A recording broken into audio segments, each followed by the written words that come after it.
परंतु हम आपको एक बात बताएं, मिट्टी के बर्तन में जिस दिन आप भोग धराते हो ना, उस दिन ठाकुर जी लगता है कि आरोग रहे हैं, आज ठाकुर जी पा रहे हैं।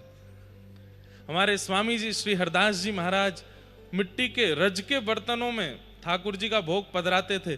तो एक राजा ने आकर के जब मिट्टी के बर्तन देखे तो उसने स्वामी जी से कहा, आपकी आज्ञा हो तो मैं सोने के बर्तन बनवा दूं। स्वामी जी कुछ नहीं बोले, बोले सोना क्या बराबरी करेगा व्रज की रज की। थोड़ी देर बाद जब भोग प्रसादी हो गई तो बोले तो एक काम करो, रसोई घर में जाके बर्तन गिन लो और जितने बर्तन है बनवा दो, उतने बड़े उतने सब बनवा देना। राजा जैसे ही रसोई घर में गया, ठाकुर जी की प्रसादी के बाद धुले हुए उन वस्तुओं को जब जाकर के देखा तो सारे जो मिट्टी के बर्तन थे, रज के बर्तन थे, सब में नग, सब में मणियां, सब में माणिक, ना जाने विविध विविध प्रकार के आभूषण लगे हुए हैं, वे सब चमक रहे हैं। राजा देख करके आश्चर्यचकित हो गया कि अभी तो ये रज के थे, ये अचानक से इतने रत्नों के कैसे हो गए।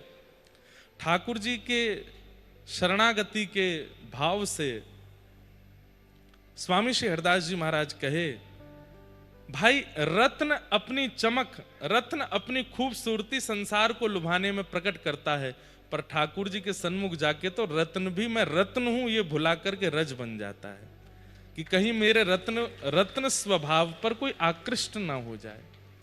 अब मान लीजिए गिरधर लाल जी के सामने बहुत बड़ा एक सुंदर परात रख दी जाए, उसमें हरे रंग का एक नग लगा दिया जाए, आप लाल जी को कम देखोगे, नग को ज्यादा देखोगे, उस परात को ज्यादा देखोगे।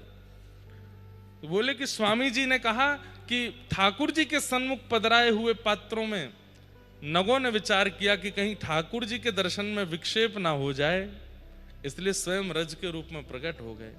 वास्तव में तो वे हैं तो व्रज की रज ही, और व्रज की रज देखने में रज सी लगती है तो वो रत्नों से भी ज्यादा बहुमूल्य।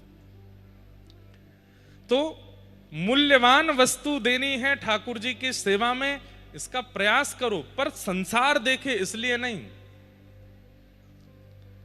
अब आपको बता देते हैं बात।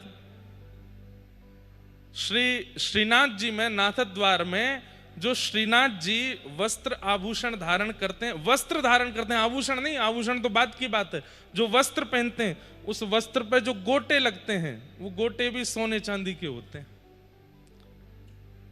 जो श्रीनाथ जी पटका धारण करते हैं जो भुजा के इधर से यहां जाता है ऊपर की ओर और इधर से यहां नीचे, उसमें भी स्वर्ण होता है, उसमें भी चांदी होती है, परंतु ये अभी बताने का विषय नहीं है।